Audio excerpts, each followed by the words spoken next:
nakapiling sila Brother Marcel kasi tapos kagabi kasama namin sana doon sa Bible study doon sa kila Sterling, pero kay medyo hindi naramdam niya na yung ano niya sa puso. Siguro sumakit talaga, sinugod sa probinsya. Tumawag kanina sa akin ng dito kagabi. Pero medyo pa naman daw pakiramdam, pero baka natin sa prayer. So iniling ko sa Pastor Sumanday na muna sa pananalangin sa kagalingan, dito kagalingan ni Brother Marcel. Hallelujah.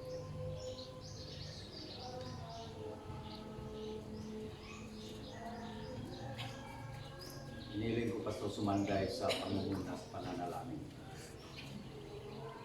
Ginoo, nagapalapit kami uban ang pagdaong pagtuo diha sa inyo. Hallelujah.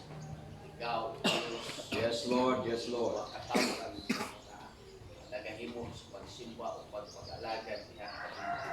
Ginoo, Oh, God. nakita mo Ginoo ang kinabuhi nila. Brad Marcelo, ato ang Ginoo sa ospital.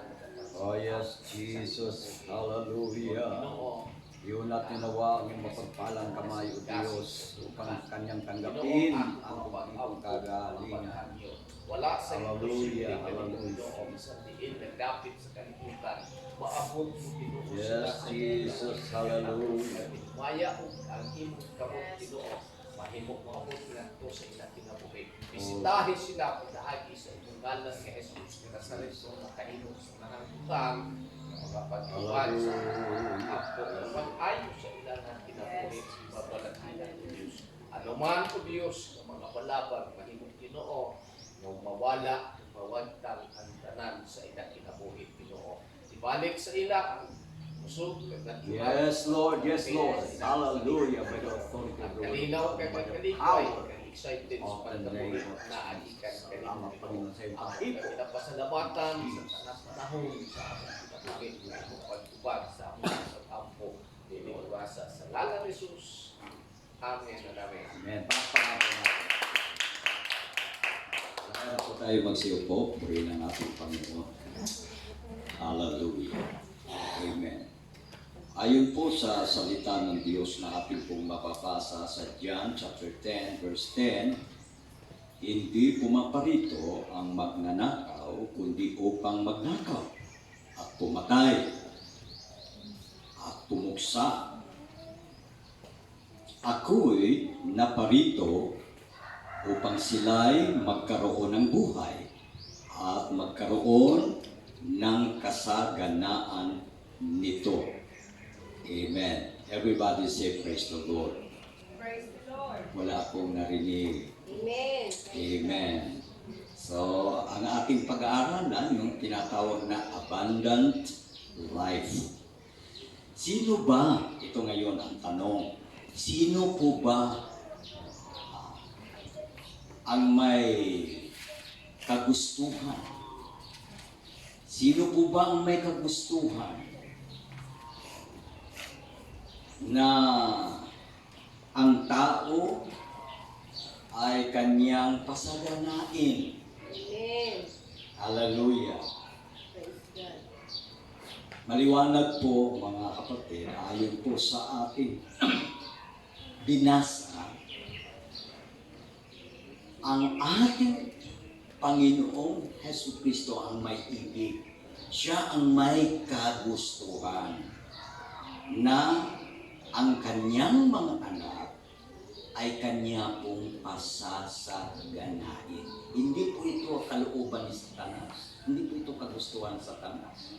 Dahil kung ang tatanungin po natin si Satanas, wala siyang magandang plano sa buhay ng tao. Amen? Amen. Wala po.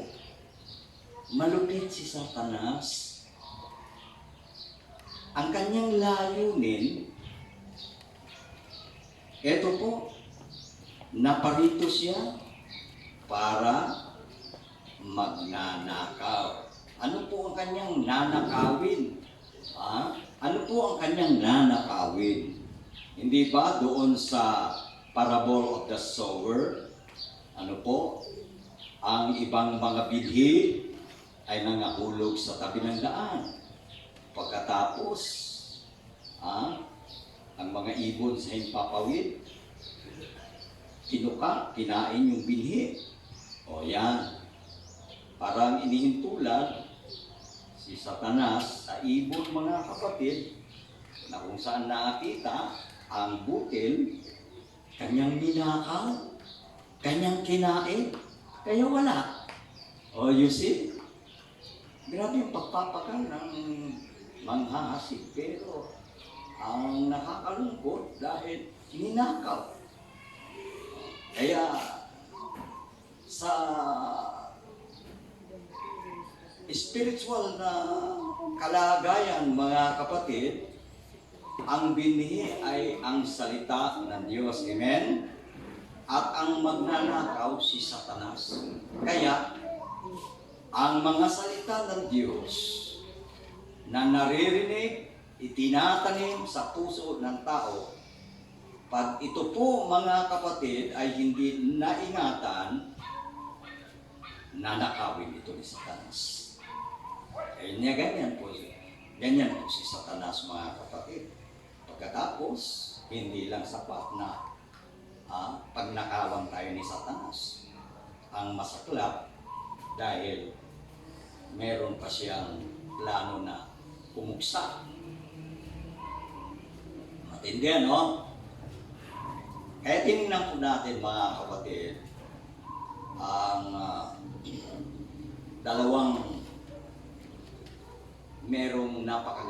dalawang parabagang sabihin natin nagpapaligsahan, dalawang nag-aagawan kung alin at sino ang magtatagumpay.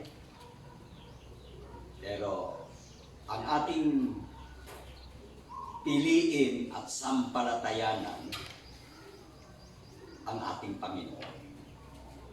Dahil ang ating Panginoon, mga kapatid, ayon pa sa ating nabasa, gusto niya magkaroon tayo ng buhay. Ayaw niya, mga kapatid, na ang tao ay mapahamak, kundi magkaroon ng buhay. At hindi lang buhay, mga kapatid, na pangkaraniwan. Nais ng Panginoon, plano ng Panginoon, na ang buhay ng kanyang mga anak, sino ang may kagustuhan para ang kanyang mga anak ay kanyang pasasaganahin? Amen. Praise God. O, wala tayong inyong attention, mga kapatid, sa ating pinag-aaralan. Walang ibang may kagustuhan, ilagay natin sa puso't isipan natin, na walang ibang may kagustuhan ito kundi ang Panginoon. Palakpakan natin ang Panginoon. Kasi maganda talaga ang kanyang layunin, mga kapatid. Siyempre, di ba, alam naman po natin mula sa core, ayaw niya talaga na ang kanyang mga nilikha ay maghihirap o kaya magdurusa, mga kapatid. Kung sumunod lamang sana si Adan at Eva doon sa ipinag-uutos ng ating Panginoon, hindi po sila nagkaroon ng miserabling buhay.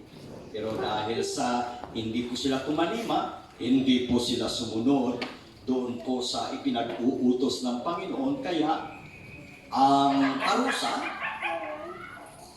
ay ang kahirapan, ang tinatawag na pagdurusa ng buhay. Yan po, mga kapatid, kaya purihin ng Panginoon. Kaya dapat patuloy natin yakapin, mga kapatid, ang mga pangako ng ating Panginoon, yung kanyang mga sinasabi sa atin. Hallelujah.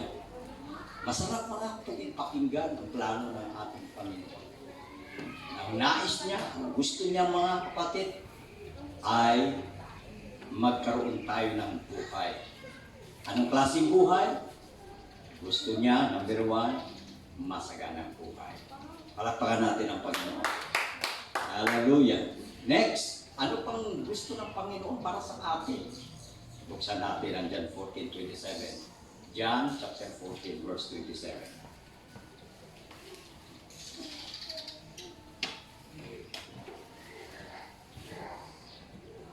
Pakibasa. Ang kapayapaan ay iniiwan ko sa inyo. Ang aking kapayapaan ay ibinibigay ko sa inyo. Hindi gaya ng ibinibigay ng sanglibutan. Ang ibinibigay ko sa inyo, huwag magulumihanan ang inyong puso ni matakot man. Amen. Yeah, praise God. Tingnan niyo po mga kapatid, napakaganda po ang plano ng Panginoon at nais niyang mangyari sa ating mga buhay. Kanina sinabi niya, gusto niya mga kapatid, magkaroon tayo ng buhay. Anong uri, anong klaseng buhay? Buhay na masagana. Ngayon naman, peaceful life. Ay, napakaganda. Napakalaking biyaya o blessing mga kapatid. Kung ikay nabubuhay dito sa mundo, at ikaw ay punong-puno ng kapayapaan sa loob at sa labas ng tahanan, saan ka man naroroon nangingibabaw ang kapayapaan, naku, napakalaking blessing yan mga kapatid. Na ikaw ay panatag at payapa. Aba, saan natin masusumpungan yan? Sa Panginoon lamang. Kaya sabi niya dito, ang kapayapaan ay iniiwan ko sa inyo. Hallelujah. Ang bunga pala mga kapatid ng masaganang buhay ay kapayapaan. Sino naman ang may kagustuhan ng kapayapaan? Sino ang nagbigay ng kapayapaan? Ang Panginoon. Gusto niya iiwan sa atin ang kapayapaan na yan. Napakaganda to ang buhay sa mundo mga kapatid na mapayapa. Pero puno ng kaguluhan mga kapatid. Naku, nai-stress ang napakarami mga kapatid. Nang walang kapayapaan, pero napakaganda ulit ang gusto ng Panginoon na mangyari sa kanyang mga anak. Purihin ang Panginoon. Ano ang ibig niya mga kapatid? Magkaroon tayo ng mapayapang pamumuhay. At ang sabi ng banal na kasulatan, ang aking kapayapaan ay ibinibigay ko sa inyo, hindi gaya ng ibinibigay ng sanglibutan. Ayan. Sanglibutan kasi mga kapatid, pansamantalang kapayapaan. Pagkatapos, ang kaakibat noon, ang katapat noon, malaking kaguluhan. Dahil sino po ang may pakana ng kaguluhan? Sabi ng Biblia, Satan is the author of trouble and confusions. Kaya yan. Kaya kanina mga kapatid, tingnan natin yung dalawang pagpipilian natin kung sino ang dapat natin sundin, no? Si Satanas ba o ang Panginoon? Kaninong kalooban ba ang dapat natin sundin? Nakita natin mga kapatid, wala talagang magandang naidudulot. Wala talagang magandang naidudulot sa buhay ng tao mga kapatid ang layunin ni Satanas. Ay ngayon naman, tingnan nyo mga kapatid, ang ibibigay naman at iiwan ng Panginoon sa mga nananalig sa Kanya ay ang kapayapaan. Kapayapaan na nanggagaling sa Kanya, hindi gaya o tulad ng kapayapang ibinibigay ng sanlibutan. Dahil ang kapayapaan na nagmumula sa ating Panginoon, ito po ang tinatawag mga kapatid, joy unspeakable. Dahil ang Panginoon, mapayapang pamumuhay, iiwan niya. Kaya nga sabi nga, kapag ang prinsipi ng kapayapaan ay nananahan sa ating buhay, mga kapatid, madaling huhupa ang anumang bagyo o anumang kaguluhan. Ang sanglibutan mga kapatid, talaga namang punong-puno ng kaguluhan, hindi agad-agad humuhupa. Pero ang advantage na tayo po ay nasa Panginoon, madaling huhupa mga kapatid. Kung meron mang tinatawag na hindi magandang pag-uunawaan, maya-maya may kapayapaan ulit dahil nananahan ang ating Panginoon sa ating mga puso. Praise God! Everybody say praise the Lord! Praise the Lord. Kaya yun po mga kapatid, ang sinong di kagustuhan na ang kanyang mga anak ay maging mga sagana, yan ang layunin ng Panginoon. Sinong may kagustuhan uli at sinong nagbigay ng tunay na kapayapaan, ang Panginoon uli. Kaya napakapalad po natin mga kapatid kung tayo naglilingkod sa Panginoon. Sa totoo lang, maswerte tayo. Sa totoo lang, ang mga anak ng Diyos, ang pinakamapalad sa daigdig na ito kapag ang kanilang sunusunod ay ang kalooban ng Panginoon dahil nananahan ang pinatawag na kapayapaan. At pangatlo, tingnan po natin mga kapatid, ano pa ang ibig ng Panginoon na mangyari sa buhay ng bawat isa sa atin. Third John verse 2. Kasi ano naman yan? Ano naman ang nabanggit dito na gustong mangyari ng ating Panginoon sa kanyang mga anak? 3 John verse 2. 3 John verse 2, Beloved, I wish above all things that thou mayest prosper and be in health, even as thy soul prospereth. Amen. Praise God. Tingnan niyo mga kapatid, diba? Sa buhay ni Job, ginalaw ni Satanas yung kanyang katawan para sa buong akala mga kapatid kapag mapinsala ang katawan ni Job, hindi na siya maglilingkod, pero sa kabila ng kanyang karamdaman,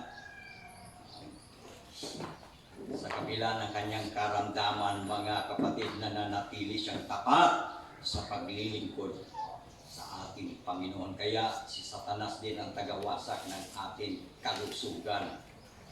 Yan, isa rin yan mga kapatid. Of course, dahil na rin sa lack of knowledge at kakulangan ng disiplina ng tao, mga factors yan mga kapatid, pero talagang nakita natin na humihingi ng pahintulot si Satanas sa Panginoon na kanyang wasakin yung katawan ni Job sa pamamagitan ng karamdaman.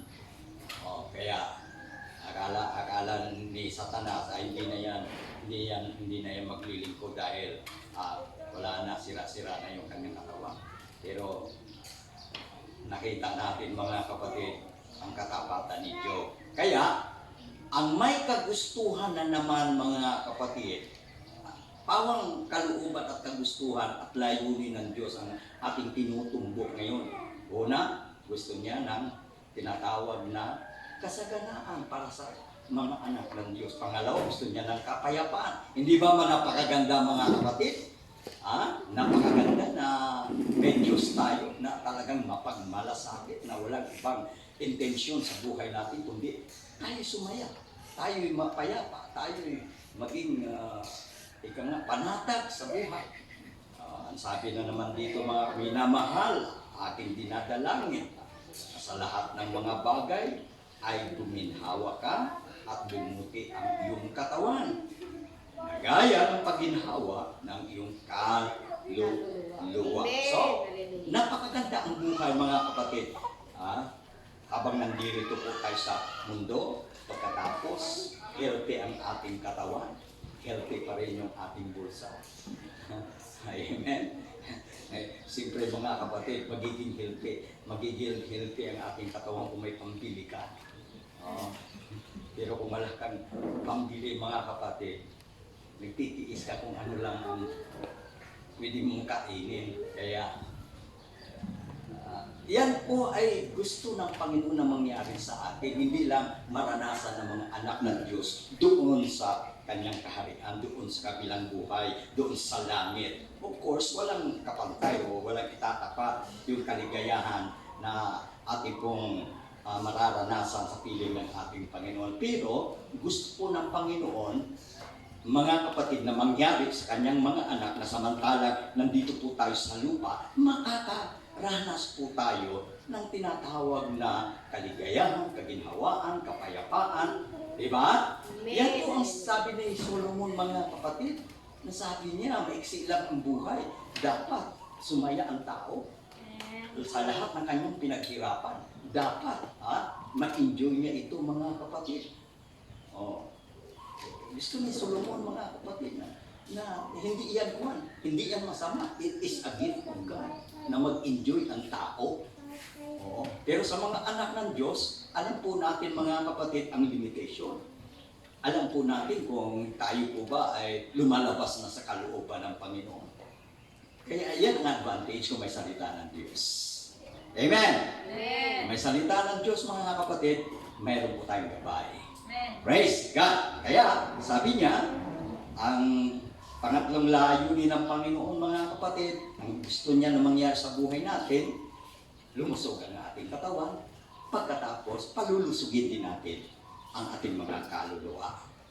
Amen. Less stress kasi, mga kapatid, kapag ang iyong pangangailangan natutugunan.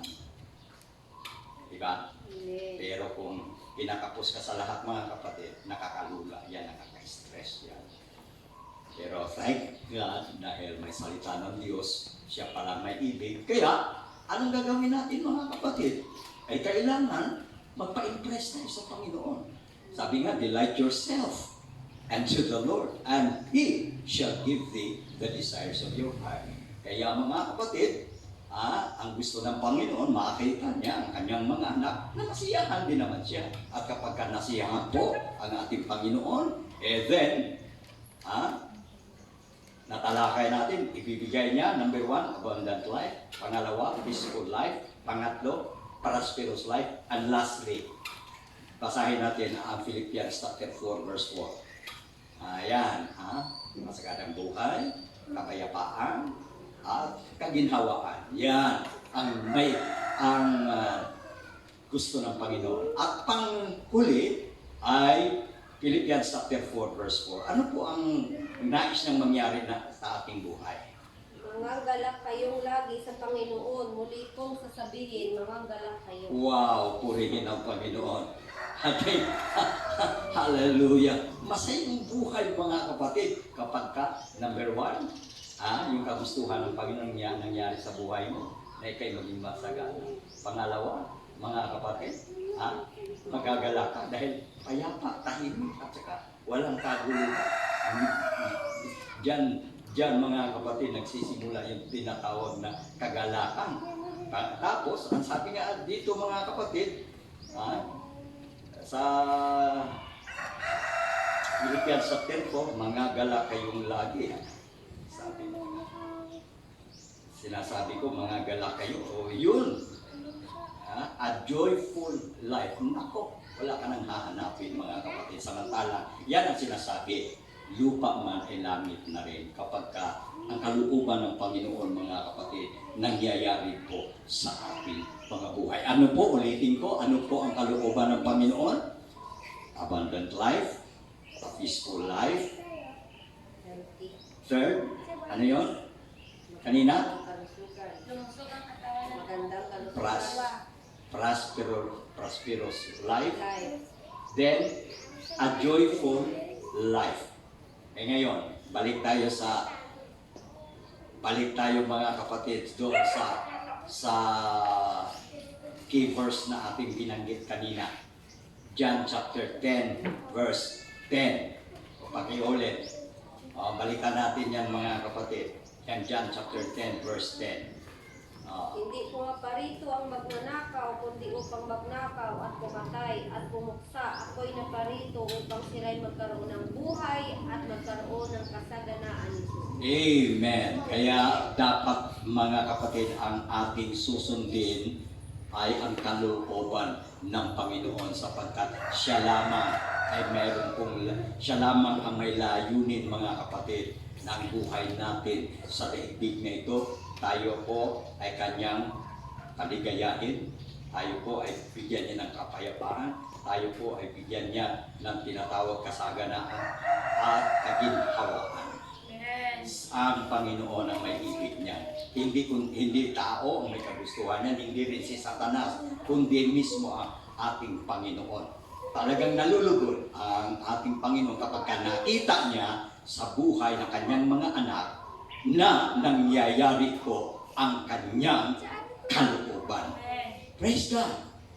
Kaya, yan po mga kapatid, ang dapat malaman ng mga anak ng Diyos na ang ating Panginoon knows. Sabi nga, ano yung kasabihan ng no, mothers knows best. Pero much more ang ating Panginoon na siyang nakakaalam kung alin at ano talaga ang pinakamaganda, pinakamabuti na magiging buhay ng bawat isa sa atin. Everybody say praise the Lord. Praise the Palakpakan po natin ating Panginoon mga kapatid. Woo! Hallelujah! Salamat Panginoon. Amen. Hindi pala gusto ng Panginoon na ang kanyang mga anak maging miserable. Hindi pala kalooban ng Panginoon na ang kanyang mga anak ay laging kawawa, laging binabaliit, hinahamak. Hindi po yan ang plano ng Panginoon. Ano ang plano ng Panginoon? Ano ang kanyang kalooban? Sige nga, kung talagang naisa puso natin, naisa isip natin, sinong may kagustuhan at anong kalooban ng Panginoon para sa iyo at sa akin, ang kalooban ng Panginoon at ang may kagustuhan nito, mga kapatid, na mangyari sa ating buhay, walang iba kundi ang nagmamahal sa atin na hindi kailanman ang ating Panginoon, mga kapatid, na-expire yung kanyang pagmamahal katulad ng tao ng lalamig. Ang ating Panginoon, I have loved you with an everlasting love. Ganyan ang Panginoon. Hallelujah. Kaya salamat sa Panginoon, mga kapatid. Yan ang tandaan natin, mga kapatid, na ibig o nais ng Panginoon na mangyari sa kanyang mga anak. Hallelujah. Everybody say praise the Lord. Praise the Lord. Amen. So, purihin ng Panginoon, mga kapatid, dahil mayroon palang mga salita ng Diyos na nagpapahalaga ng gano'n na lamang sa ating buhay. Hindi, mga kapatid, narito tayo sa mundo na sabihin natin walang napakagandang kinabukasan. Merong naghihintay na napakagandang bukas para sa mga naniniwala sa mga salita ng Diyos, dahil napakinggan na natin, pinag-aralan natin na ang kanyang kalooban, inuulit ko, sayang, ilan-ilan lang tayong mga kapatid na nakapakinig kung ano talaga ang layunin at kagustuhan ng Diyos na mangyari sa ating buhay. Pero ganun pa. Sila din naman, mga kapatid, mabindisyonan dahil sa mga anak ng Diyos na binigyan ng pagkakataon ng Panginoon para magkaroon ng kaginhawaan, kapayapaan, kasaganaan, at kalusugan. At sa gayon, wala nang dahilan na hindi tayo magagalak, mga kapatid. Ang advice ng Panginoon, ayon kay San Pablo, rejoice evermore, and again I say rejoice. Pagka nangyari po yan, mga kapatid, grabe, hindi ka kayang tumbahin sa Satanas. Bakit? Ang kalakasan kasi ng mga anak ng Diyos nanggagaling. Anong sabi sa Sikaraya? Si Panaya, for the joy of the Lord is my strength. Amen. Saan nanggagaling ang ating kalakasan? Sa Panginoon.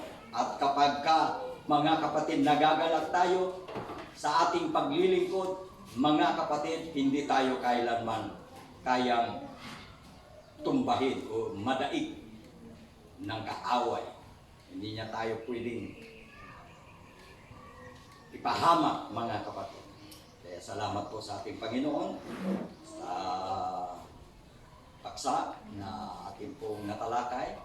4 na dahilan na nais ng Panginoon na mangyari sa ating buhay. Magbigay ng isa. Sige nga. Magbigay ng isang nais at kalooban ng Panginoon na maganap sa ating buhay. Kapayapaan. Oh, next. Ano? Pangalawa.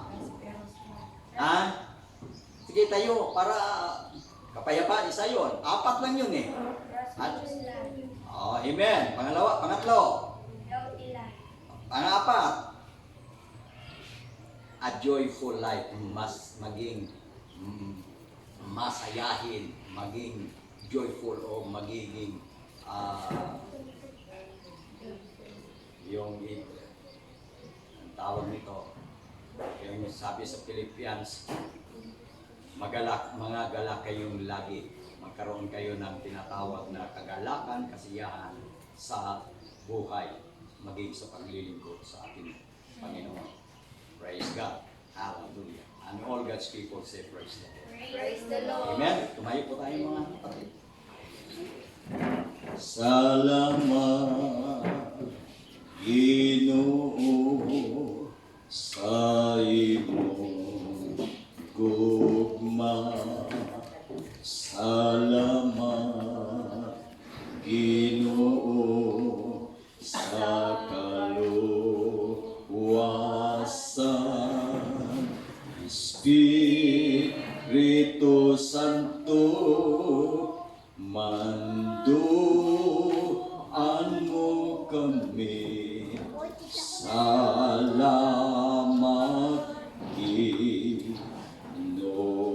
Nagpapasalamat po kami, O Diyos, dahil natalastas po namin at tinanggap po namin, Panginoon, ang iyong mga salita na nagbibigay po sa amin, O Diyos, ng panibagong kalakasan, iba yung pananampalataya.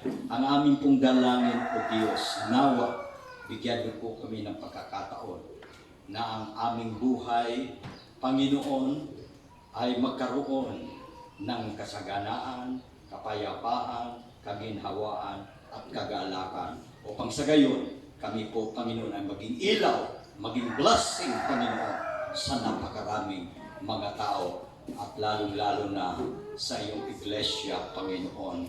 Dahil ito ang iyong kalooban, ito ang iyong layunin na mangyari, Panginoon, sa iyong mga anak itong mga huling araw. Kaya sinasampalatayanan po namin na walang alinlangan ang iyong mga salita. At kami po ay totoong naniniwala na mangyayari po sa aming buhay ang iyong kalooban. In Jesus' mighty name, we pray. And everybody say, praise the Lord. Praise the Lord. Palapakapan po natin ating Panginoon.